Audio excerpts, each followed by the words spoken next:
할렐루야. 너무너무 이렇게 부담을 주셔서 이래도 되는지 잘 모르겠습니다. 우리 김성수 목사님, 제가 너무너무 사랑하고 좋아하고 존경하는 그런 목사님이에요. 그래서 여러분들은 저를 처음 보겠지만 몇 주 전에 이렇게 한번 제 얼굴은 있는 바에 제가 그 사람입니다. 이제 그렇지만은 우리 정말 귀하게 생각하고 우리 목양교회에 또 마음에 늘 품고, 그래서 저는 꼭 이렇게 와 있는데 형제 같아요. 왜냐면 말씀도 많이 들었고 또 우리 김성수 목사님 얼마나 자주 또 몸된 교회를 이렇게 섬기면서 말씀 나눠주시고 하는 그런 교회에 초청해 주셔서 감사하고 하나님 앞에 영광을 돌려드립니다. 설교를 할 때 설교만 하고 싶지 뭐 이렇게 구차한 이야기는 하고 싶지는 않고 너무 사랑하고 좋아하고 존경하는 우리 목사님 이렇게 불러주셔서 제가 기쁜 마음으로 왔습니다. 우리 기도하겠습니다. 하나님의 은혜 감사합니다. 정말 이렇게 무량교회가 또 주보상으로는 1984년에 또 하나님 39주년으로 이렇게 하나님 앞에 지난주에 영광을 드리고 또 새로운 출발을 하는 그런 마음을 다질 수 있도록 하나님께서 그 걸음을 인도해 주신 것을 감사를 드립니다. 하나님, 참으로 이스라엘 백성들이 그 40년의 광야의 생활이 끝나고 가나안으로 들어가는 것과 같이 하나님, 이제 우리 목양교회가 새로운 스테이지로 올라가는 또 새로운 변화를 맞이하는 그런 시기를 맞이했습니다. 또 우리 김성수 목사님 오셔서 또 우리 성도들과 함께 기쁜 교제를 나누며 또 사랑하며 섬기는 그런 아름다운 공동체로 이렇게 준비되어졌습니다. 이제 하나님께서 하나님의 손에 붙들린 교회가 하나님께서 마음껏 사용하시는 교회로 자라갈 수 있도록 성령님께서 인도하여 주시고, 우리가 예배드리며 오직 하나님께 있사오니 주님의 홀로 영광을 받으시며 우리의 심령이 생명의 하나님의 말씀으로 인하여서 뜨거워지는 그런 경험을 우리가 함께 나눌 수 있도록 도와주시옵소서.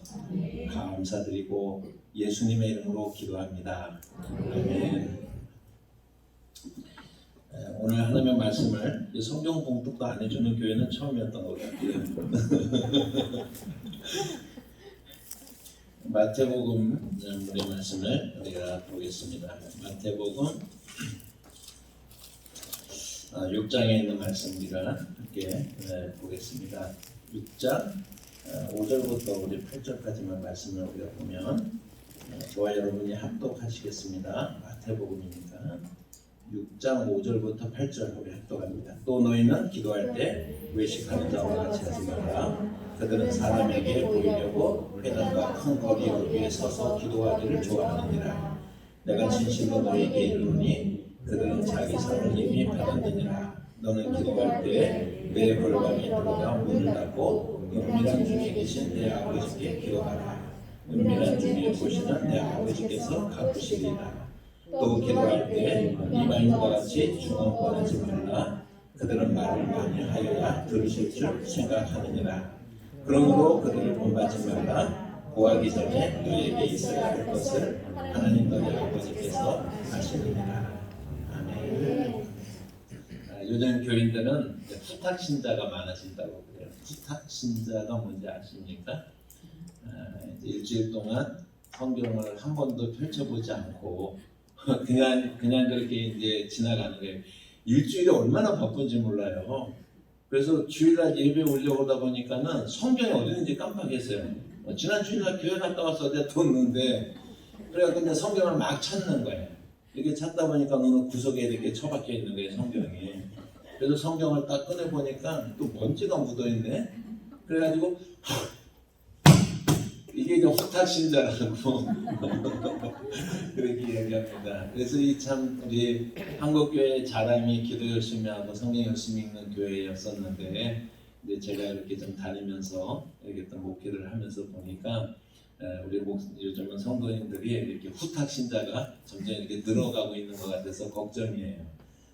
그래서 저는 제가 목양하는 교회에서 한 번도 성경 구절을 PPT를 띄워줘 본 적이 없어요.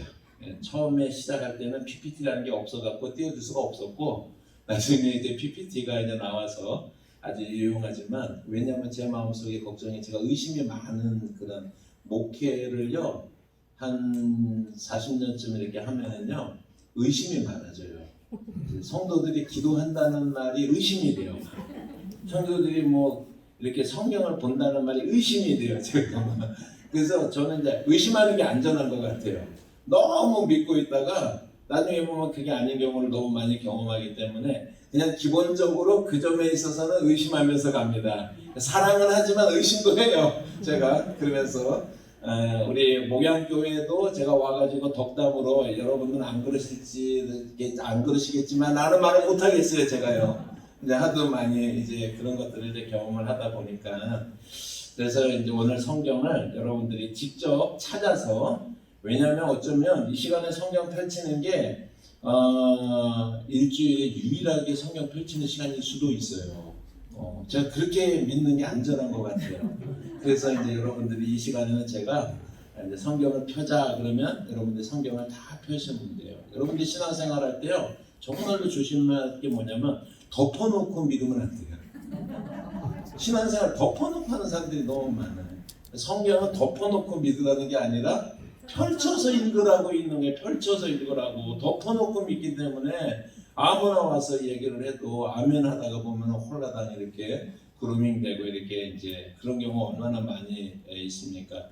하나님의 말씀을 전하는 목사는 정말로 조심해야 되는 게 성경을 읽었기 때문에 조심해야 돼요. 성경을 읽는 순간에 성도들은 마음의 무장을 해제해요. 그리고 그 말씀을 받아들일 준비를 해요. 그러니까 경계를 딱 하고 있으면 그렇게 허무하게 당하지 않는데 성경을 딱 읽는 순간에 성도들의 마음을 해제하는 게 착한 거예요. 거기 아무 방비책이 없는 거기다가 자기 개인적인 얘기를 막 퍼붓는 거예요.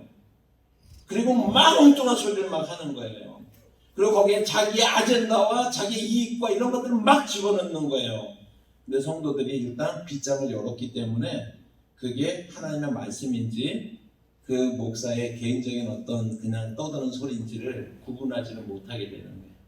근데 그것을 5년, 10년, 20년 이렇게 하다가 보면 우리도 모르게 다 그리고 또 가히 딴 옆에 교회를 보니 뭐 비슷해요. 다 어딜 가나 비슷한 그런 부분들 때문에 여러분들이 김성수 목사님 목양하고 또 여러분들이 함께 신앙생활하는 거요 정말 귀하게 생각해야 돼요. 하나님의 말씀을 읽고 하나님의 말씀을 전하기를 원하는 그런 목사님들이 얼마나 귀한지 몰라요. 우리 목사님이 이제 그런 목사님인 걸 제가 잘 알기 때문에 이제 그런 면에서 여러분들이 그냥 제가 여러분들이 만약에 1억을 들여가지고 비즈니스를 차렸다. 여러분들 그러면 주변에 있는 사람들 말하면 팔랑귀처럼 이렇게 해볼까 저렇게 해볼까 그렇게 하겠어요? 여러분들 주관이 있겠어요 없겠어요? 여러분 우리가 신앙생활 하는데 우리의 영혼을 그러니까 우리는 뭐 1억이 아니라 1천만 원만 어디에 들어가 있어도 우리가 얼마나 마음을 기울여요 거기에 세상을 살 때 솔직히. 그런데 우리의 영혼은 아무한테나 맡겨놓고 그냥 잘하고 있겠지라고 생각을 하는 거예요. 우리가 영혼이 중요하고 생각하고 우리의 영원한 생명이 중요하다고 생각을 한다고 그러면 그러면서 뭐라고 얘기하냐면 이렇게 사람이 많이 모이는 거 보니까 5,000명 모이고 10,000명 모이는 게 이렇게 많이 모이는 거 보니까 안전하겠네. 안전할까요 여러분? 여러분 돈이 들어가서 여러분 비즈니스 같으면 그런 마음으로 하겠어요 신앙생활? 그런 면에서 우리 목양교회가 이제 또 새로운 전환점을 지금 맞이하잖아요 그죠? 그렇게 하면서 우리 정말 말씀을 사모하고 또 말씀 안에 이렇게 붙들린 우리 목사님과 함께 여러분들이 정말 기쁨으로 하나님께 나아가는 그런 교회로 세워져서 세상에 빛이 되어지는 그런 교회가 되어지기를 주님의 이름으로 축복합니다. 제가 이제 여러분들이 또 우리가 말씀을 전할 때 이제 2주를 우리 목사님께서 시간을 주셔서 여러분들과 말씀을 전할 때 무슨 말씀을 전할까 이렇게 잠깐 고민했어요. 왜냐하면 이 말씀을 꼭 하고 싶었기 때문에 그래서 오늘 성경을 여러분들이 볼 때 제가 여러분들과 함께 기도에 대해서 좀 말씀을 나누려고 그렇게 생각을 하고 있습니다. 혹시 한 내년쯤 돼서 혹시 제가 기도에 관한 책을 썼다 그러면 여러분들이 오늘 은혜를 받는 거를 보고 이 책도 이렇게 통할지 안 통할지 좀 봐야 되잖아요, 그죠? 여러분들이 은혜를 받으시면은 이 책이 나왔을 때 가능성이 있겠다 생각해서 제가 출판을 하기로 하고, 여러분들 표정 뭐 마스크를 아무리 가려도 소용이 없어요. 이 한 40년 목회하면 앉아서 삼천리 서서 구말리기 때문에 여러분 다 지금 마음으로 들어가는지 튀어나오는지 제가 웬만한 문제 다 압니다. 그렇기 때문에 여러분들 반응에 따라서 이제 이 내용을 가지고 책을 쓸지 안 쓸지 결정을, 출판사는 정해졌는데 제 마음이 아직 안 정해져 가지고, 그래서 이제 그런 말씀을 여러분들과 함께 나눈다라고 하는 것을 말씀을 드립니다. 우리 성도들에게 있어서 기도라는 것이 얼마나 중요할까. 여러분들이 숨 쉴 때 이렇게 숨 쉬는 사람이 있어요? 숨을 쉬는데 공기의 정량이 500cc야. 그래서 500cc를 쉬어야 되는데 제가 500 이렇게 숨을 쉬면서 살잖아요. 우리가 숨을 쉬면서 살잖아요. 500cc를 쉬어야 되는데요. 제가 지난번 숨에 깜빡 딴 생각 아니라고 450cc 마셨어요. 그래가지고 그 다음 숨에는 550cc를 마셔고 균형을 맞춰야 되는 거야. 그래가지고 제가 숨을 쉴 때 얼만큼 이렇게 마음을 다해서 이게 500cc 정량의 공기가 들어올 수끔 이렇게 신경을 쓰면서 숨 쉬는 분이 있어요? 숨을 어떻게 쉬어요? 그냥 쉬어요. 그냥 쉬어. 그냥 숨 쉬는 거예요. 기도를 영적인 호흡이라고 보통 얘기를 해요. 진짜 맞는 말씀이에요. 영적인 호흡.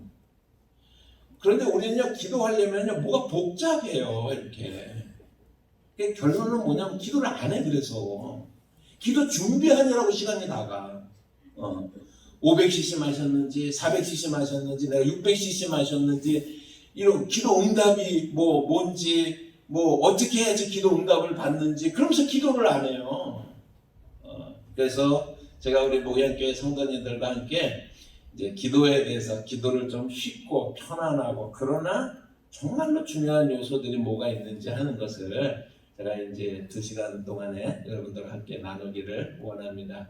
기도가 우리에게 어떤 의미가 있을까? 기도 응답받는 비결은요, 제 책장에도 기도에 관한 그 섹션이 이제 이렇게 딱 이렇게 하나 이렇게 두 칸에 이렇게 쫙 있거든요. 기도에 관해서요. 그러면 제가 기도 많이 하는 사람입니까? 기도 많이 하는 사람이 아니고, 기도 응답의 비결은 기도에 관한 책을 읽는 게 아니고 기도하는 사람이 기도 응답 받는 거예요. 아무리 책이 많아도 기도 응답 받는 비결을 갖다가 아무리 많이 책을 우리가 읽었어도 기도하지 않으면 기도 응답이 없는 거예요. 성도의 신앙생활에 있어서 여러분, 말씀은 양식이에요. 밥이야. 여러분, 기도는요, 호흡입니다. 밥 먹고 호흡하고 이것만큼 중요한 거 있어요? 싸기도 해야 되지만 그 얘기까지는 제가 이제 하면 안 될 것 같고, 처음이니까. 우리 요한복음 14장 말씀 한번 보십시다. 요한복음 14장에 있는 말씀으로 우리 말씀을 한번 풀어가 보도록 하겠습니다. 요한복음 14장의 말씀을 보시면, 이 14장에서는 예수님께서 이제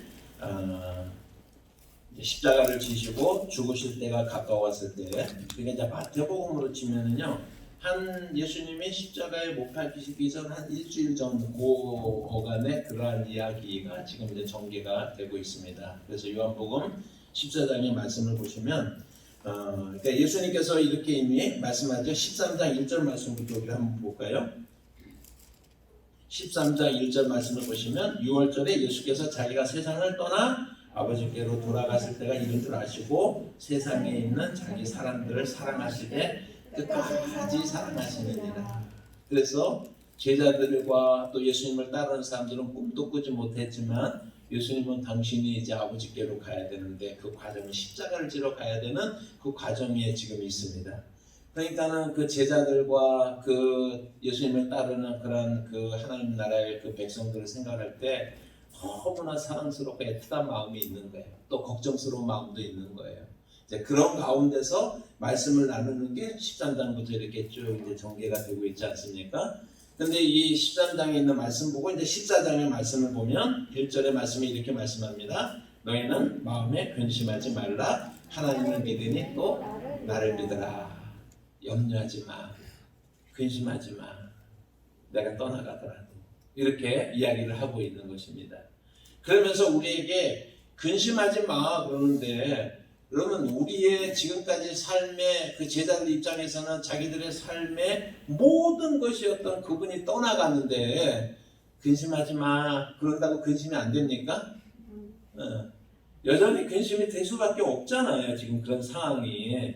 그런 속에서, 그런 마음 속에서 목양적으로 예수님께서 제자들에게 말씀을 하시는 거예요. 그 말씀을 하면서 18절 말씀을 제가 오늘 여러분과 나누려고 그럽니다. 18절의 말씀. 왜 근심하지 않아도 되는지, 그것이 18절인데 같이 한번 읽어봅니다. 시작.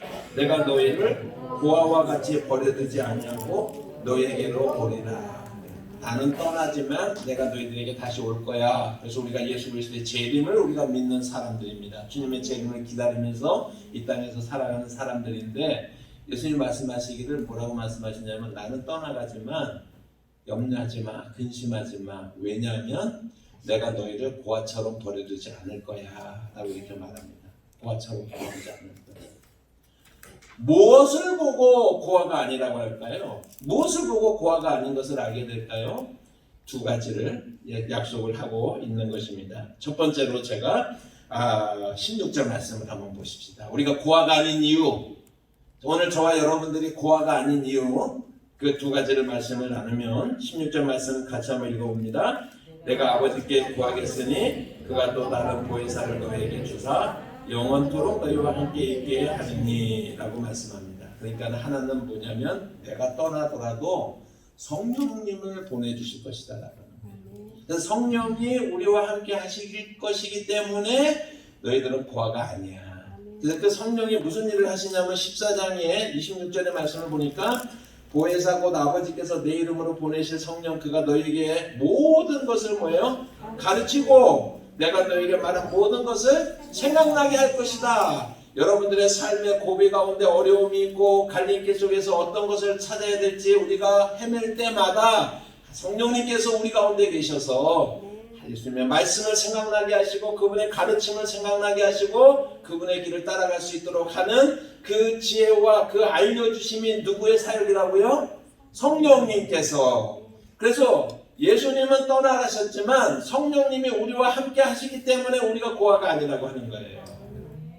두 번째로 보면은 14장의 말씀의 두 번째로 보면 14절의 말씀 보십시다. 13절 14절 볼까요? 13절 14절 시작. 너희가 내 이름으로 무엇을 구하든지 내가 행하리니 이는 아버지로 하여금 이 아들로 말미암아 영광을 받으시게 하려 함이라. 내 이름으로 무엇이든지 내게 구하면 내가 행하리라. 너희가 나를 사랑하면 나의 계명을 지키라. 그래서 계명을 지키면서 말씀을 지키면서라고 하는 전제가 있기는 하지만은 여기서 기본적으로 말씀하는 것은 뭐냐면 여러분들이 고아가 아닌 것은 너희가 기도하면 내가 들어줄 거야. 그러니까 고아가 아니야. 고아처럼 불쌍하게 버려두지 않을 거야. 그러니까 염려하지 마, 근심하지 마라고 말씀하시는 것입니다. 아멘. 아멘. 기본적으로 우리 성도들에게 기도는 이와 같다라고 하는 것입니다. 기본적으로. 제가 이제 말씀을 묵상을 하면서 사실 이제 어저께 그다음에 내일 하루 종일 제가 인천에서 지금 강의를 하고 있는데 오늘도 이제 마치고서 저녁에 제가 여기 설교하러 온 데니까 오후 시간에 꼭 다시 해달라고 그래서 제가 이제 3시부터 저녁까지 또 이제 하고 그렇게 이제 강의를 이 책의 내용을 가지고 강의를 지금 이제 하고 있는 중인데 그래서 이제 어저께 저녁에 마치고 집에 와가지고 또 말씀을 펴서 묵상하고 그렇게 하면서 제가 페이스북에 하나 쓸까 말까 하다가 지금 이제 정리를 하고 있는데 그게 뭐냐면요. 기도라고 하는 것은 획득하기 위한 투쟁이 아니라 하나님과의 인격적인 관계 속에서 이루어지는 거예요. 제가 그걸 참 이렇게 마음속으로 정리를 하면서 제가 마음에 이제 은혜를 받고 있어요. 스스로 은혜를 받고 있어요. 그래서 기도 응답이라고 하는 것은 내 어떤 투쟁적인 기도를 그래서 우리가 똥친 기도 알잖아요. 그죠? 똥친 기도가 뭐죠? 강청하는 기도. 누가복음 18장에. 그래서 거기 보면 불의한 그 어떤 불사가 과부가 있는데 불의한 재판관에게 막 어찌게요? 그냥 막 계속 달라고 그러면 그 불의한 재판관이 귀찮아서 준다. 그래서 그거를 일반 목사님들은 강청하는 기도라고 말하고 저는 똥친 기도라고 말을 해요. 하나님한테 똥침을 막 하면은 그러면 준다. 그 말은 그 본문은 그런 뜻이 아니다라고 하는 걸 얘기를 하는 거예요. 그러니까 이제 그런 식으로 기도를 무슨 전투적으로 투쟁적으로 획득을 위해 가지고 이런 게 아니라 기도라는 거는 뭐냐면요, 하나님께서 우리에게 말씀하신 거는 우리를 불쌍히 여기고 우리를 사랑하는 마음으로 그 백성들이 고아처럼 버리지 않도록 세심하게 약속하신 약속이에요. 그 약속에 인격적으로 참여하는 게 기도예요. 그래서 저는 이렇게 얘기를 합니다. 기도 응답은 투쟁에 의한 획득이 아니라, 아직 완전히 정리된 것은 아니지만 제가 이렇게 어저께 저녁에 묵상을 하면서 기도라고 하는 것은 투쟁에 의한 획득이 아니라, 아주 떼쓰는 거에 의한 획득이 아니라 하나님의 인격적인 관계 속에서 맺어지는 열매다라고 생각해요. 열매다라고 생각해요. 기도하지 않으면, 거꾸로 말하면 기도하지 않으면 우리가 뭐처럼 사는 거예요? 고아가 되는 거예요. 우리는 고아예요? 아니에요? 아니에요. 그런데 기도하지 않으면 고아처럼 사는 거예요. 고아처럼 사는 거예요. 고아가 어떤 사람입니까? 내가 요청할, 내가 뭔가를 부탁할 부모님이 없는 거잖아요. 아버지가 없어요. 그러니까 우리가요, 하나님 앞에서 우리가 고아가 아니라고 하나님 말씀하실 때 예수님이 약속하셨는데 기도하지 않음으로써 우리가 고아처럼 사는 거예요. 실제로요. 그래서 문제가 생기면 옆집 아저씨한테 구하는 거야. 그게 뭐예요? 우리 뭐 형한테 뭐 한 1,000만 원 어떻게 꾸고, 우리 동생한테 뭐 어떻게 꾸고, 이웃에 뭐 교인 누구한테 좀 한 몇십만 원 빌리고, 이런 것들은 다 뭘 말하는 거예요? 옆집 아저씨한테 부탁하는 거예요. 한 번은 들어주지 옆집 아저씨가. 근데 계속 요청하면 어떻습니까? 옆집 아저씨가 좋아하겠어요? 내 아버지를 두고, 내 부모님을 두고서 옆집 아저씨한테 구하는 게 고아의 삶이잖아요. 그래서 기도라고 하는 것은 하나님의 약속에, 예수님의 약속에 의하면 우리가 아버지께 속한 사람으로, 우리 아버지께 구하는 그런 삶으로 우리를 인도하는 것이다 라고 하는 것입니다. 너희가 기도하면 내가 들어줄게 라고 하는 그 따뜻한, 그 인격적인, 정말 우리를 품어주시기를 원하시는 그분의 품 안으로 안기는 행위가 기도라고 하는 것을 믿으시기를 바랍니다. 그게 기도라고 하는, 기본적으로 내가 너희를 고아처럼 버리지 아니하리라 라고 하는 거예요. 꼭 기억하시기 바랍니다. 기도하지 않으면 고아처럼 사는 거예요. 아버지가 있는데 매 옆집 아저씨한테 구하는 거예요. 그래서 내 아버지께 나아가는 여러분이 되시기를 주님의 이름으로 축복합니다. 그래서 우리가 이제 오늘 본문에 읽은 마태복음으로 우리가 돌아와서 우리 마태복음의 말씀을 우리가 할 때, 오늘 첫 번째 오늘 말씀은 주로 여러분들이 이제 기도 생활을 하고, 또 오늘 장로님 너무너무 기도 내용이 깊고 그래서 참 귀하시다라고 생각을 하는데, 여러분들이 이제 우리가 기도 생활을 하는데 우리의 기도를 방해하는 것들이 있어요. 근데 그걸 뭐 다 찾아볼 수는 없지만, 이제 오늘 제가 이 말씀을 가지고 여러분들과 함께 이제 말씀을 나누려고 하는데, 여러분이 이제 기도하다 보면 이제 걸리는 게 꼭 교회에서 보면, 그러니까 이제 여기도 여자분들이 이제 좀 많으신데 여성분들이, 남편들은 뭐 하시나 모르겠네 이 시간에. 근데 이제 가끔 가다가 이제 오시기도 하고 그러잖아요. 그래서 한국 교회는 여성도들이 이끌어가는 교회, 한국 교회는 여성도들이 사실은요. 이름도 없이 뜻도 없이. 어쨌든 그런데 이제 보통 한 40대 50대 이런 이제 남자분들이 참 아내의 마음으로는 열심히 신앙생활을 했으면 좋겠는데 이렇게 좀 뒤처져 있는 분들 있잖아요. 근데 그분들이 가끔 교회 따로 왔었거든요. 그 들은 얘기는 있어요. 그래서 기도하러 간다고 그러면 꼭 뭐라고 그러냐면, 뭐 그렇게 교회 가서 기도해야 되냐고. 어디서 하라고요? 집에서 하라고. 왜요? 성경은 또 이럴 때는 또 한 것을 또 어디서 들은 게 있어. 골방에서 하라고 그러지 않았냐고. 성경에도 그렇게 이제 말을 하면서 이제 기도. 근데 우리도요 거기에 대해서 답이 없어. 성경에 있잖아요. 여기 오늘 있잖아요, 그죠?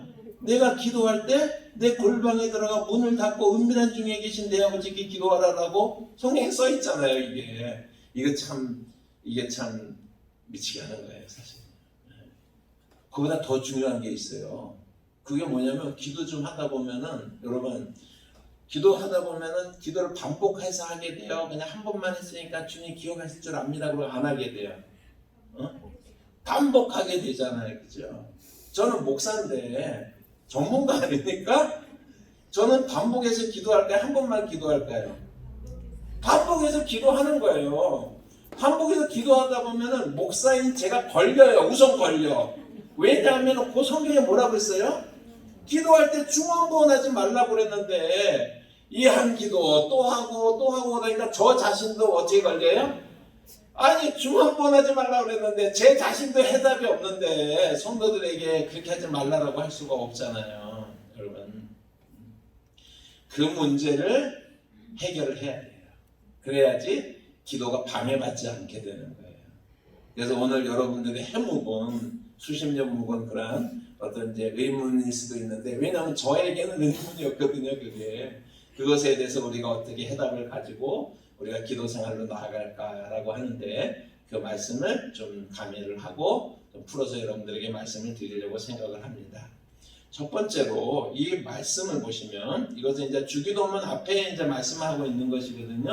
그래서 마태복음 5장부터 7장에 나오는 산상순 전체 구조 속에서 보면 제가 그걸 다 오늘 한 3시간이 있다고 그러면 할 수가 있지만 그렇지 못하니까 여러분들은 마음의 준비가 됐을 줄 믿습니다. 근데 제가 가야 돼가지고 못한다는 의미예요. 그거는 자 이렇게 산상순이 이렇게 7장부터 5장이 있다고 그러잖아요. 그러면 이 주기도문은요 가장 가운데 탁 박혀 있는 거예요.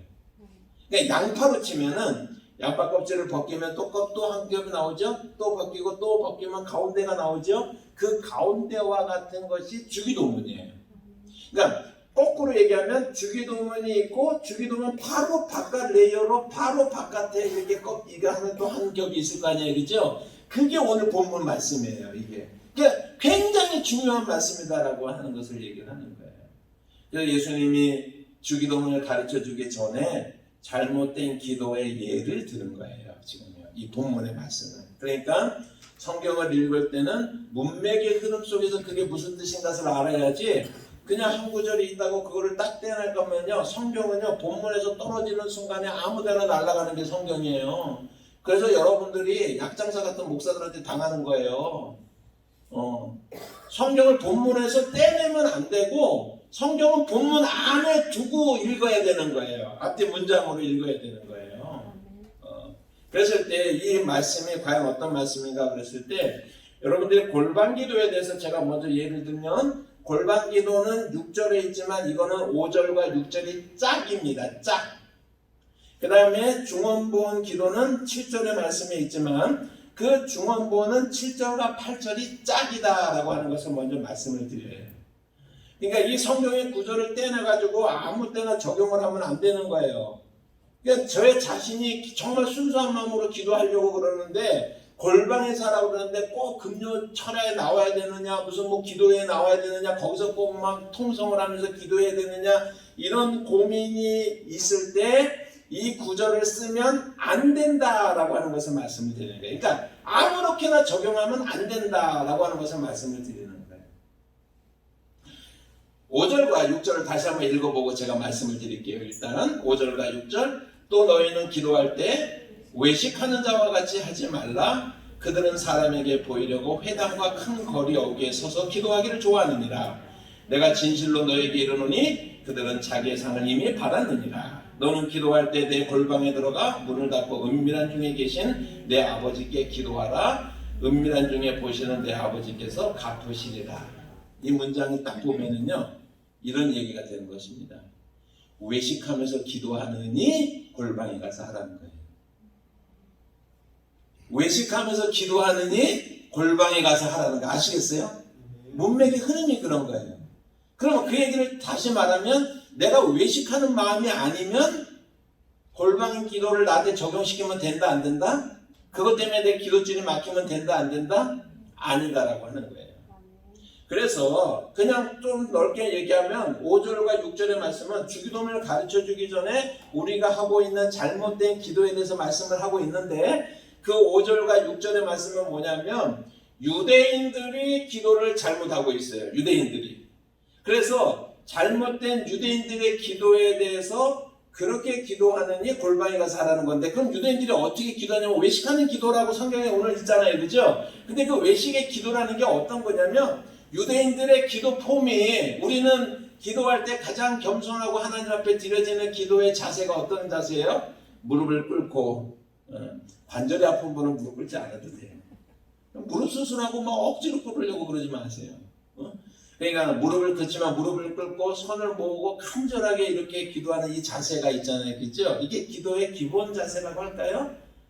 그런 거라고 한다고 그러면 유대인들의 기도에, 특별히 바리새인들의 기도의 기본 자세는 뭐냐면 큰 길의 성전 앞이나 큰 길의 사거리에서 이게 기본 자세입니다. 이게. 그러니까 실제예요. 이거 제가 지금 농담으로 그냥 과장해서 하는 게 아니라 이게 기도의 기본 자세예요. 그래서 바리새인의 3대 감사가 있습니다. 바리새인의 3대 감사는 뭐냐면, 하나님 저를 이방인으로 태어나지 않고 유대인으로 태어나게 해주셔서 감사합니다.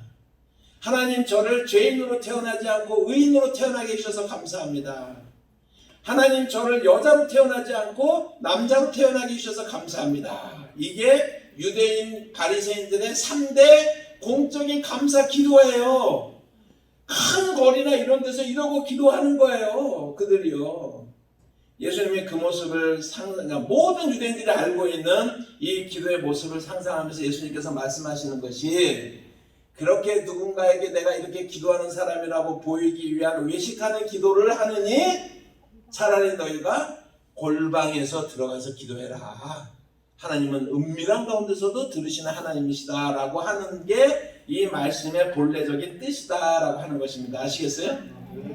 그렇기 때문에 여러분, 이 골방으로 들어가서 기도하라고 하는 것은 우리에게 개인적으로는 중요한 문제예요. 내가 기도하는 그 자리가 내 마음의 골방이냐. 영어에 보면 페너트레비아라고 하는 그런 이야기가 있는데, 이게 이제 이게 토저의 책에 보면 그런 얘기가 있는데, 이게 우리에게는 일반적으로 알려져 있지 않는데, 그거는 뭐냐면 마음의 중심보다도 깊은 마음의 성전의 좌소 같은 것을 말을 하는데, 그러니까 우리가 하나님 앞에 나와서 기도할 때 정말 우리의 마음의 골방 속에서 우리가 들어가는 그 중심 속으로 들어가는 기도를 우리가 하고 있느냐라고 하는 것은 늘 우리에게 물어야 되지만, 어떤 사람이 그것을 가지고서 잣대를 가지고 이렇게 기도하네 저렇게 기도하는데 이 구절을 써서는 안 된다라고 하는 것을 말씀을 드리는 것입니다. 그렇기 때문에 우리의 마음의 자세가 정말 그런 그 유대인들의 그 외식하는 그런 마음으로 우리가 누구에게 보이고자, 이번에 안수집사 뭐 이렇게 피택이 되는데 안수집사 따려고 열심히 와서 기도하는 것처럼 하는 그런 게 아니라, 우리가 정말 하나님 앞에 그러면서 시간 보내면서 기도하는 사람은 없잖아요. 집에서 텔레비 보는 게 훨씬 낫지. 하나님 앞에 마음의 골방은 우리가 늘 어느 장소에서든지, 그러나 우리가 그 골방에 들어가서 기도하라는 말 때문에 그의 기도 모임이라든지 우리가 공적인 장소에서 기도하는 거든지 이런 것들에서 죄책감을 가져서는 안 된다. 거기로부터 자유로워야 된다 라고 하는 것을 말씀을 드립니다. 두 번째 이 본문의 말씀을 보시면 7절과 8절 말씀을 보시면 주기도문을 가르쳐주기에 앞서서 잘못된 기도의 예를 또 하나 드는데, 7절의 말씀을 또 한번 읽어볼까요? 7절 말씀에 또 기도할 때 이방인과 같이 중언번하지 말라. 그들은 말을 많이 하여야 들으실 줄 생각하느니라. 이렇게 말씀을 했습니다. 여러분, 이 말씀에 보면 그냥 우리는요, 그냥 막연하게 무슨 생각을 하냐면 중언부언하지 말라라고 들어요. 중언부언하지 말라. 그러면 중언부언이 뭐를 중언부언이라고 하죠? 반복해서 하는 거라고 우리가 한국교회가 우리 장로님이 어리셨을 때부터 그 윗대 목사님부터, 그 목사님은 그 윗대 목사님부터 그렇게 들어온 거예요. 그게 아니다라고 하는 거예요. 그러고부터 우리가요, 자유함을 누릴 수가 있게 되는 거예요. 자유함을 누릴 수가 있게 되는 거예요. 중언부언이라는 말 앞에 뭐가 붙어 있어요? 성경.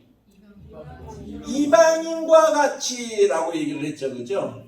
그러니까 이 말씀은 뭐냐면 우리가 마음에 소원이 있는 것을 한 번 기도하고 그 다음날 또 기도하고 그 다음날 또 기도하는, 그 여러 번 또 그 자리에서도 하나님 이거 꼭 들어주세요 또 이렇게 여러 번 기도하는 것을 말하는 게 아니라 이방인처럼 하는 기도가 중언부언이에요. 아시겠어요? 굉장히 중요한 얘기예요. 제가 2008년, 2007년인데 우리 이제 아침에 새벽에 이제 예배를 마치고 기도를 막 열심히 했는데, 그러고 나서 이제 7시쯤 돼가지고 제 방에 와서 성경을 읽으려고 성경을 딱 피는 순간에 제가 이제 집이 한 30분쯤 차로 떨어져 있었거든요. 상당히 25마일이면 40km 정도 이제 떨어져 있는 곳에서 그렇게 이제 있었는데, 그러니까 아침에 새벽에 오면은 이제 하루 종일 집에를 못 가는데 제 아내한테 전화가 왔어요. 따로 전화가 왔는데 불안하잖아요. 그 시간에 전화를 하는 건 불안한 거거든요. 불안한데 저희 아들이 이렇게 학교를 이렇게 자전거 타고 가다가 뒤에서 차를 팍 박았어요. 그래갖고 아이가 붕 뜬 거예요. 이렇게 붕 뜬 거예요. 그래가지고 이머전시로 이제 실려가는 그 전화를 이제 학교 측으로부터 받고 저한테 이제 전화를 한 겁니다. 제가 거기서 이런 얘기를 하는데, 여러분 그 전에 지금 제가 열심히 1시간 이상 열심히 기도하고 막 그러고 나왔었어요. 그러고 와가지고 제가 그 아들한테 가봐야 될 거잖아요, 그죠? 그 아들한테 가볼 때 제가 이렇게 했을 것 같아요. 하나님, 제가 우리 아들도 하나님께서 고쳐줄 줄로 믿습니다. 중언부언하면 안 되니까. 그러니까 그냥 갈 때까지 평안한 마음을 가지고 그 병원에 도착할 때까지 그냥 한번 기도했으니까 중언부언하지 않고 거기까지 갔을 것 같아요? 어떻게 했을 것 같아요? 제가 도착하기 전까지 하나님, 우리 아들 살려주셔야 돼요. 우리 아들 살려주셔야 돼요. 우리 아들 살려주셔야 돼요. 우리 아들 살려주셔야 돼요. 하나님, 차라리 나를 데려가서 우리 아들 살려주셔야 돼요. 제가 갈 때까지 그렇게 계속해서 이제 기도를 했다는 말이에요. 제가 여러분들에게 말씀드리고 싶은 것은 뭐냐면, 계속해서 기도하지 않는 사람은요, 덜 급한 거예요. 아직 견딜만 한 겁니다. 솔직히 정말 기도하지 않는 사람들은요, 신앙이 있다고 하면서 기도하지 않는다는 얘기는 내가 뭔가가 아직까지 내 힘으로 견딜 만한 힘이 남아있다는 얘기예요. 그 힘이 박살이 났을 때 우리에게 의지는 오직 하나님뿐이 없는 그 순간이 되잖아요.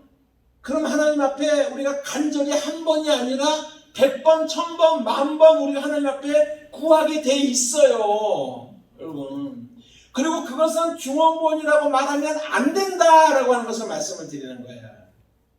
왜냐하면 우리는 이방인의 중언부언이 아니기 때문에 그러는 거예요. 그러니까 이 기도의 핵심은 말을 여러 번 하는 것, 1000번 하는 것, 그걸 얘기하는 게 아니다라고 하는 거예요. 그럼 이게 무엇을 얘기하는 것일까? 이방인들의 중언부언이라는 것이 무엇일까?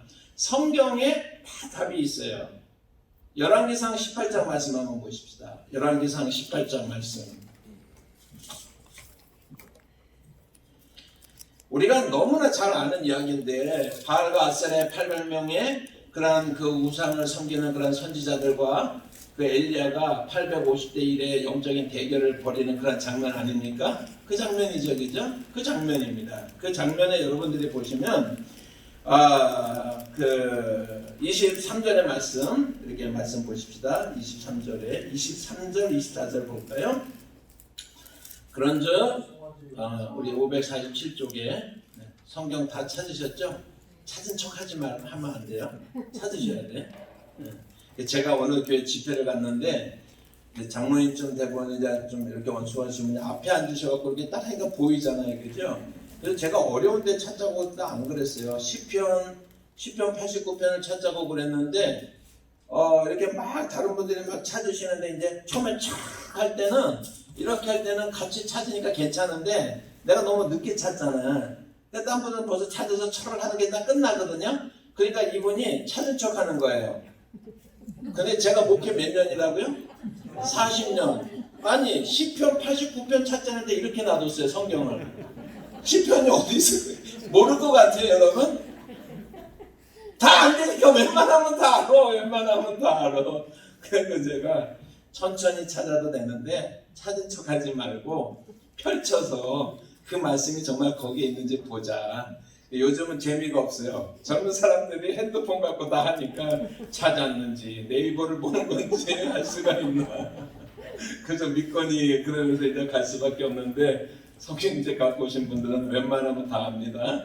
그래서 이 열왕기상 18장에 있는 이 말씀을 보시면 23절, 24절 제가 같이 여러분 눈으로 따라 읽으세요. 그런데 송아지들을 우리에게 가져오게 하소서 나무에 놓고 불은 붙이지 말며 나도 송아지 한 마리를 잡아 나무 위에 놓고 불은 붙이지 않고 너희는 너희의 신의 이름을 부르라 나는 여호와의 이름을 부르니 이에 불러 응답하는 신 그가 하나님이니라 백성이 다 대답하되 그 말이 옳도다 하니라. 이 말씀이었습니다. 그러니까 우리가 이 장면 너무나 잘 알죠? 더 이상 설명이 필요가 없습니다. 그러면서 엘리야가 그들에게 요청을 한 너희가 수가 많으니까 너희가 먼저 시작해봐 한번 라고 이렇게 이야기를 합니다. 그리고 지금 다음 절부터 제가 말씀드리는 과정까지가 정확하게 이방인의 중언본이에요. 정확하게. 그렇게 하지 말라라고 말하는 그 말이에요. 정확하게. 그러니까 이제 25절부터 우리가 말씀을 여러분들도 한번 따라와 보시기 바랍니다. 엘리야가 바알의 선지자들에게 이르되 너희는 많으니 먼저 송아지 한 마리를 택하여 잡고 너희 신의 이름을 부르라. 그러나 불을 붙이지 말라. 그들이 받은 송아지를 가져다가 잡고 아침부터 낮까지 바알의 이름을 불러 이르되 바알이여 우리에게 응답하소서 하나 아무 소리도 없고 아무 응답하는 자도 없으므로 그들이 그 쌓은 제단 주위에서 뛰놀더라 라고 이렇게 말씀합니다. 저를 보시면 제단을 쌓아놓고 송아지를 올려놓고 이제 불을 안 붙였잖아요. 그죠? 그런 상태에서 지금 여기 보니까는 그들이 계속 부르짖죠. 언제까지요? 아침부터 낮까지. 그럼 한 8시간 9시부터 12시까지 바알이여 응답하소서 하고서 기다렸을까요? 그게 아니고 몇 시간 동안 그들이 바알이여 응답하소서 바알이여 응답하소서 바알이여 응답하소서 수도 없이 그 제단의 주변을 돌면서 기도하는 거예요. 이게 이방인들의 기도의 모습이에요. 지금은 여러분들 아프리카 여러분들이 이제 아프리카 선교사님들이 오셔가지고 이게 간단하게 입은 사진 보여주면서 성교 후원금 해달라 그러면 의심하셔야 돼요. 불쌍하니까 막 도와주시면 안 되고 잘 구분을 해야 되는데 왜냐하면은 아프리카도 핸드폰 다 써요. 그렇게 입고 사는 사람들은 우리로 하면 민속촌에 가야지 있어요. 아프리카에서. 근데 그런 사진을 유난히 많이 보여주는 분들은 살짝 의심하셔야 돼요. 여러분들이 정직하지 않을 가능성이 많이 있어요. 그런데 70년대, 80년대 우리 한국 사람들이 아프리카 사람들을 볼 때는 좀 다르잖아요. 그래서 옛날에 우리 장로님 몬도간의 그런 영화 기억나세요? 예, 나 때보다 좀 미신 것 같아가지고. 그러니까 저도 이제 그러니까는 아프리카라고 하는 것은 토인들이 살고 있는, 식인종들이 살고 있는 이런 아직 좀 그런 분위기였거든요. 그때 아프리카를 보여주는 다큐멘터리 같은 거를 보면은요, 반드시 거기에 이제 어떤 그 주술사가 나오잖아요. 그죠? 주술사가 나오는데 아픈 사람이 있으면 아픈 사람을 가운데 두고서 그 주술사를 중심으로 해서 가족들이 뱅글뱅글 돌면서 기도하는 거. 그런 옛날에 이제 지금도 제가 알고 있는 선교사님 한 분이 그 교회 그 초등학교 2학년이나 3학년을 인신공양하려고 잡혀가고 이 아이가 인신공양 당하기 직전에 경찰에게 발각돼갖고 풀려나온 그런 얘기가 있어요. 지금도 그런 게 있어요. 지금도 흔하지는 않지만은 인신공양하는 부족들이 그리고 그런 신앙들이 토테미즘이 아직도 이제 있거든요. 그러니까 그걸 보시면 이렇게 뺑글뺑글 돌면서 기도하잖아요. 그죠? 똑같은 양식이에요. 이렇게 850명이 생각해 보세요. 850명이 그 재단이 얼마나 컸겠어요. 그 간단한 그 재단을 850명이 돌면서 계속해서 바알이여 응답하소서 바알이여 응답하소서 수도 없이 반복하는 그 기도의 모습이 중언부언이에요. 그게 이방인의 중언부언이라고 하는 거예요. 무슨 말인지 알겠어요? 그렇게 그들이 계속해서 정오 때까지 기도를 하는데 12시가 돼서 정오가 해가 중천에 떴는데도 이제 그들의 신들이 바알이 응답하지 않으니까, 그러니까 엘리야가 뭐래요? 딱 우리 요즘 하면은 아마 껌을 씹었을 것 같아요. 껌을 짝짝 씹으면서 야 니네 신이 마실 나갔나 보다, 졸고 있나 보다, 좀 깨워야겠다, 야 가서 빨리 불러와야겠다, 뭐 그러면서 이제 놀리잖아요. 그죠? 놀립니다. 그게 뭐예요? 27절이에요. 27절 한번 보세요. 정오에 이르러는 엘리야가 그들을 조롱하여 이르되 큰 소리로 부르라. 그는 신인지 묵상하고 있는지, 혹은 그가 잠깐 나갔는지, 그가 길을 행하는지, 혹은 그가 잠이 들어서 깨워야 할 것인지 하매 라고 이렇게 조롱하죠. 그죠? 그 다음에 굉장히 중요한 말이 나옵니다. 자, 28절에 이에 그들이 큰 소리로 부르고 그들의 규례를 따라 라고 하는 거예요. 규례를 따라. 피가 흐르기까지 칼과 창으로 그들의 몸을 상하게 하더라 라고 말씀하고 있는 거예요. 그러니까 이 말씀에서 얘기하는 것이 핵심이 뭐냐면요, 규례를 따라, 우리 요즘 말하는 매뉴얼을 따라서 행동 수칙이 있는 거예요. 이게 규례라고 하는 말이 그 단어예요. 매뉴얼이 있는 거예요. 그러니까 이 규례를 따라 한다고 그러면서 그들이 뭐라는 거예요? 갑자기 이 850명의 바알과 아세라를 섬기는 이 사람들이, 우상을 섬기는 자들이 갑자기 칼로 자기 몸을 상하게 하는 거예요. 자기 몸을 상하게 하는 거예요. 이렇게 피를 막 내면서 기도하는 거예요. 이 장면이 이제 그들이 지금요, 여기요 29절에 보세요. 이와 같이 정오가 지나고 그들이 어떻게 해요? 미친 듯이 떠들어 저녁 소재 드릴 때까지 이르렀으나 응답하는 자가 없도다 라고 이렇게 말을 하고 있는 거예요. 그러니까 이 모습이 규례를 따라서 이제 그래서 이방인의 중언부언은, 그러니까 지금 샤머니즘에 기초를 한 그런 모든 이제 기도는요, 샤머니즘은 우리 한국 교회는요 지금 샤머니즘에 잡아먹혀 있어요. 지금요 한국 불교는요 샤머니즘이 잡아먹었어요.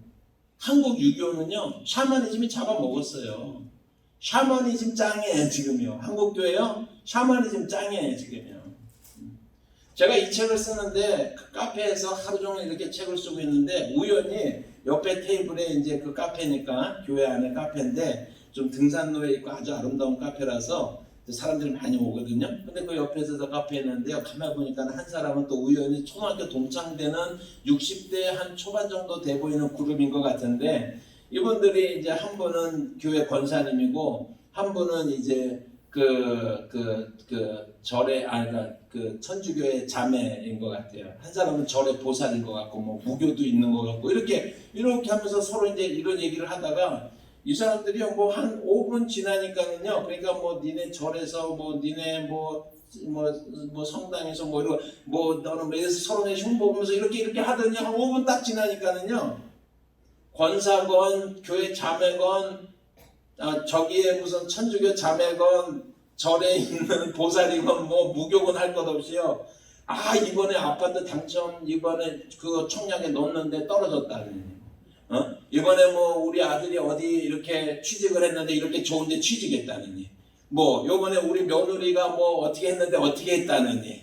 그러니까는요 그냥 앞에 5분간의 말이 없었으면 저 사람들이 권사인지 그냥 절의 보살인지 뭐 불신자인지 신앙이 없는 사람인지 구분이 하나도 안 가요.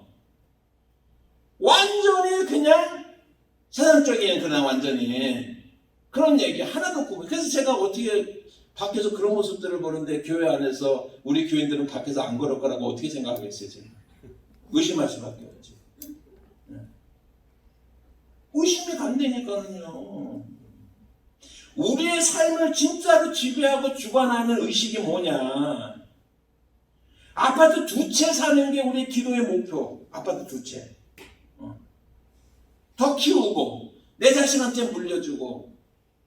기껏해야 한국교회가 이런 거 하자는 거예요 지금요. 샤머니즘이에요. 샤머니즘은 딱 2가지로 정해요. 샤머니즘은요, 나 잘 되고 자식 잘 되고, 이게 샤머니즘이에요. 아시겠어요? 여러분, 나 잘 되고 자식 잘 되고 그거를 위해서 자기들의 신에게 제사를 드립니다. 제사를 드리는 방법이 두 가지예요. 첫 번째 단계는 어떻게 드리는 거냐면 그 신에게 제물도 드리고 뭐 먹을 것도 갖다 주고 잘 대접을 하는 거예요. 대접을 해서 신으로부터 받아내는 거야. 부탁하는 단계. 그게 지금 1단계 이 850명의 바알과 아세라를 섬기는 선지자들이 하는 기도예요. 정오까지. 2단계가 있어요. 이게 매뉴얼이라고 그랬죠? 여기 매뉴얼이라고 써 있잖아. 2단계가 뭐냐면요. 협박하는 거예요. 신을. 누구를 협박해요? 신을 협박하는 거예요. 딱 그 속성은 뭐냐면요. 나 죽으면 너도 굶어 되죠. 이거예요. 나 죽으면 너도 굶는 거야. 알아서 해. 딱 그거예요. 한국에 제가 3년 전에 나왔는데 할로윈 뭐 엄청난 할로윈 무슨 이거 갑자기 왜 할로윈 한국교회 이렇게 있나 보니까 지금 와서 이제 약간 이해가 되는 게 크리스마스가 없어지면서 젊은이들이 좀 이렇게 할 수 있는 공간이 없어진 것 같아요. 크리스마스도 무슨 뭐 나무도 숨 쉬어야 된다 그러면서 추리도 못 달게 하고 캐롤은 무슨 뭐 저작권 어쩌고 그러면서 또 캐롤도 못 들게 하면서 크리스마스가 완전히 죽어버렸잖아요. 너무 안타까워. 그러니까 아주 좀 아쉬운 그런 게 있는데 어릴 때 정치가 없어진 것 같아가지고 근데 할로윈 때 막 엄청나게 하는 거예요. 근데 이제 원래 할로윈은요. 그 원래 할로윈은 무슨 데이냐면은요. 모든 귀신의 날이에요. 모든 귀신의 날. 그거를 천주교가 중세시대 때 받아들이면서 그러니까 이제 그게 그 유럽의 북부 유럽 쪽에서 나오는 그런 이제 거기에서 이제 모든 귀신의 날로 귀신을 대접하는 우리도 왜 단오절 같은 데는 이렇게 청포를 이렇게 하는 게 왜 그렇게 하는 거예요? 1년 동안 귀신이 틈타지 못하도록 하기 위해서 뭐 그렇게 하는 거하고 똑같은 개념이에요, 그게. 그래서 모든 귀신들을 섬기는 이제 그런 날인데 천주교에서 그것을 모든 성인들의 날로 바꿨어요, 그거를요. 그래도 정신은 귀신들의 날이야. 모든 귀신들의 날. 그래가지고 미국에서나 이렇게 제가 있으면 할로윈데이 할 때는 어떻게 하냐면 막 귀신 복장 같은 거 막 하잖아요. 무슨 그게 무슨 모든 성인들의 날이에요. 귀신들의 날 여전히 하고 있는 거지. 그래서 막 그냥 귀신 복장이다 하고 나서 애들이 그 이제 오렌전이라고 하는 그 이게 뭐죠? 그 호박 안에 이제 비운 건데 그 플라스틱으로 만들어 갖고 이렇게 들고 다니면서 집을 똑똑 두드리면은 이제 집 안에서 사탕 같은 걸 많이 준비해 놨다가 아이들이 이제 두드리면 사탕을 넣어주는 거거든요. 그러면 밖에서 문을 두드리는 사람이 뭐라고 그러냐면요. trick or treat이라고 얘기를 해요. trick or treat이라고 얘기를 해요. 그게 뭐냐면은요. trick or 비슷해 보이지만 처음엔 treat이라고 하는 단어. 그러니까는 treat. 그래서 그게 뭐냐면 내가 이제 귀신이 문 두드렸잖아요. 너 나를 트릿 해줄래? 그러니까 나를 대접해 줄래? 이런 뜻이에요. 아니면 트릭이라고 하는 것은 뭐냐면 나한테 한번 당해볼래? 라고 하는 거예요.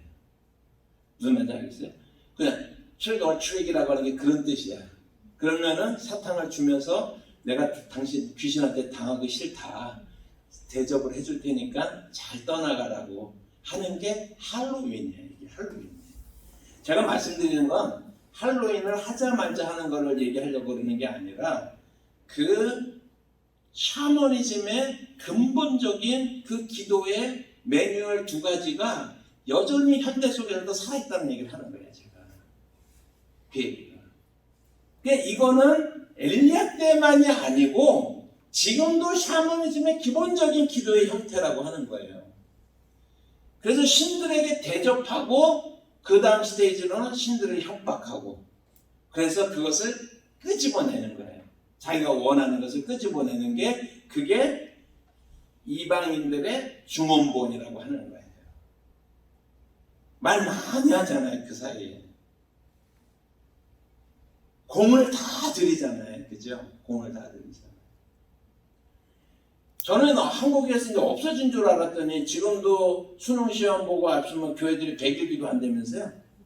하는 교회가 아직도 있다면서요? 야, 그래서 제가 그 목사님들한테 그러게 했대요. 네, 목사님들 강의할게요. 목사님들 꼭 99일로 바꿔주세요. 100일 하지 말고. 왜냐면 100이라는 단어 자체가 샤머니즘적인 거예요. 곰이 마늘을 며칠 먹었어요?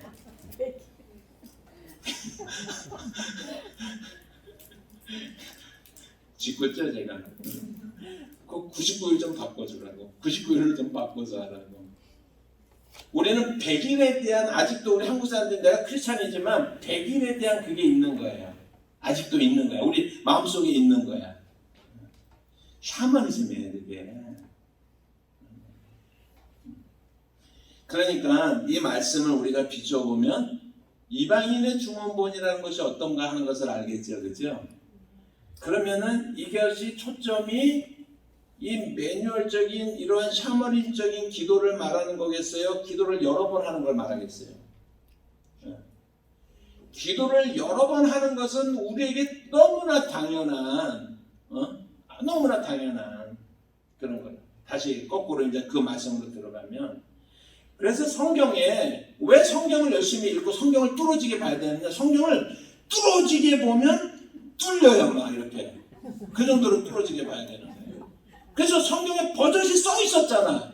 그게 뭐예요? 이방인처럼 중언부언하지 말라가 오늘 제 성경에만 갑자기 써 있는 거예요? 이게 처음부터 계속 그렇게 써 있었는데 우리는 주목을 뭐만 하는 거야? 이게 없는 것처럼 괄호를 안 읽어. 그리고 중언부언하지 말라고 그러니까 여러 번 하다 보면 목사도 걸려 넘어져. 거기 시험 들어. 내가 중언부언하고 믿음이 없나 봐 나는. 이렇게 생각을 해요. 그러니까 그런 게 아니다라고 하는 거예요. 여러분 우리 하나님은 그러면 이방인의 중언부언과 아닌 우리가 계속해서 기도하는 거에 차이점이 딱 구분한 차이점 하나, 제가 이거를 이제 하나를 이제 말씀드리고 마치려고 그러는데, 그게 뭐냐면 우리가 구하는 신과의 그 관계가 인격적이냐 비인격적 관계냐의 차이가 있는 거예요. 이방인의 중언부언은요, 거기에 무슨 인격적 관계를 맺는 게 아니에요.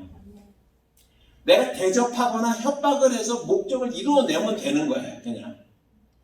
아시겠어요?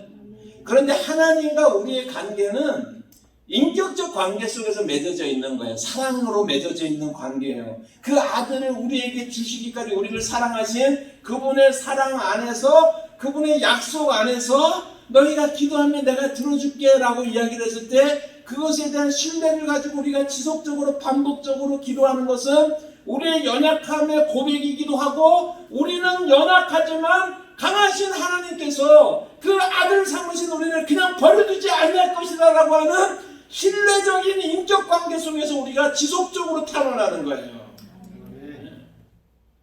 그렇기 때문에 우리가 계속해서 기도할 필요가 있어요, 없어요? 있다라고 하는 거예요. 계속해서 기도해야 돼요. 그런데 우리의 기도의 대상은 누구예요? 비인격적인 어떤 것에게, 띵에게 하는 것이 아니라 우리 인격 하나님, 우리 아버지에게, 우리가 하는 아버지에게 하는 거예요. 사실 저도 모르는 게 많죠. 판을 하나로요, 코끼리를 잡는 방법이 있어요. 어떻게 잡냐면 죽을 때까지 찔러. 그러면은 죽을 때까지. 그러니까 어떤 사람이 야 그러지 말고 그러면은 야 코 바늘에 찔려서 죽었는지 어떻게 알아요? 그러니까 한 번만 찔러가지고 코끼리 죽일 수 있냐? 그러니까 이 사람이 나 할 수 있다고 그래요. 그래서 어떻게 하니까 찔른 다음에 죽을 때까지 기다려. 에이 그거 말고 우리가 나 또 있다 그래서 왜 그러니까 죽기 직전에 탁 찔러. 제가 이제 기도에 대해서 이야기할 때 목사님들 다 알겠어요. 그러나 저는요 계속해서 기도하기를, 그래서 제가 이제 영어로 보면 without ceasing이라고 얘기하는데 멈춤이 없이 계속해서 기도하기를 원해요. 왜냐하면 우리 아버지께서는 내 기도를 들으셔서 나를 고아처럼 버려두지 않겠다라고 하시는 거죠. 그런데 우리가 기도를 하잖아요. 그러면 A 문제를 놓고 기도를 하게 되면 A가 응답받을 때도 있지만은요, A를 문제를 극복할 수 있는 힘을 주게 돼요. 그래서 저는요, 기도 응답을 받을 때 하나님은 yes and more 그러면서 yes but wait, 그래서 no 뭐 이런 거 얘기하잖아요, 그죠? 저는 그런 거 아니에요. 저는 그렇게 구분하는 것이에요. 제가 목회를 하고, 목회가 한 사람의 신앙인으로서 지금까지 신앙생활을 하면서 내가 기도를 하면 이 네 가지 길이 아니라 두 가지로 정리되는 것 같아요. 하나는 문제를 해결시켜 주시든지, 두 번째로는요, 문제를 이길 힘을 주세요. 그 문제를 이길 힘을 주세요. 하나님께서. 그렇기 때문에 오늘 저와 여러분이 우리 이제 목양교회 39주년을 우리가 맞이해서 아까 저는 이제 그 얘기를 듣는 순간에 정말 또 이렇게 그것도 알레고리가 될 수도 있지만 이제 그런 의미가 아니라 정말 이제 모든 그 광야의 그런 그 시절들이 다 지나가고 이제 가나안에 입성하듯이 또 우리 목사님과 함께 여러분들이 하실 중요한 일들이 많이 있다. 여러분들이 거기에 대해서 좀 위축되지 않고 위축 안 돼 있죠, 그죠? 그렇지는 않겠지만 좀 당당하게 우리가. 그래서 하나님의 기쁨이 되어지는 그런 교회로 나아갈 때 그 가운데 우리의 개인적인 것뿐만 아니라 우리 교회 안에서도 중요한 게 뭐냐면 기도가 살아나야 된다고 하는 거예요. 기도가 호흡처럼 돼야 된다고 하는 거예요. 너무 따지지 말라는 거예요. 여러분, 너무 따지지 말라는 거예요.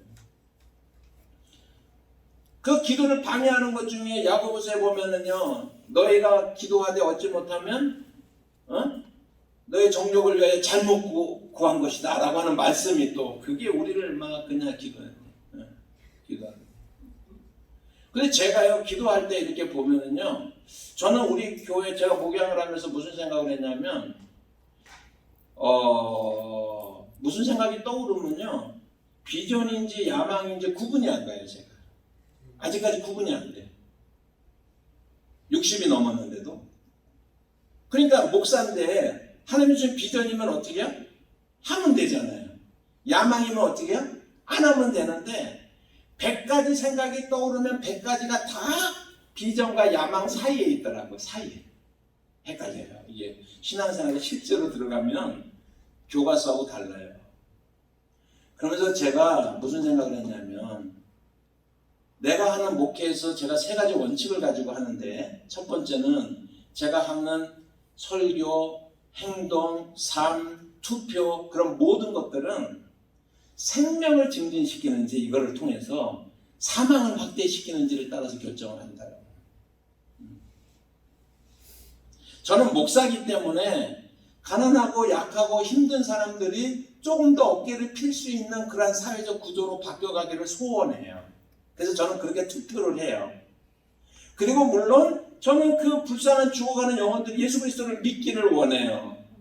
여러분. 그래서 제가 목사로서 최선을 다해서 섬기고 또 말씀을 가르치고 그래서 그 생명을 유지할 수 있도록. 그러니까 꼭 복음에 관한 생명 그것만이 영혼 구원만이 아니라 내가 하는 행동이 생명을 더 풍부하게 만드는지 죽음을 확대시키는지 거기에 따라서 내가 행동하겠다라고 하는 거예요. 두 번째는 뭐냐면 어려운 길과 쉬운 길이 있을 때는 그래도 지금까지 어려운 길을 선택을 하겠다라면서 지금까지 이제 해왔어요. 세 번째가 뭐냐면 이거를 실천하기 위해서 제가 물리적으로 계량할 수 있는, 그러니까 물리적으로 이렇게 계량, 그러니까 세볼 수 있는 그 어떤 것도 하나님이 주신 비전이라고 그러면서 교인들에게 제시하지 않겠다. 그러면 제가 그 유혹을 받을 일이 없잖아요. 근데 제가 말씀드리고 싶은 것은 그건 무엇입니까?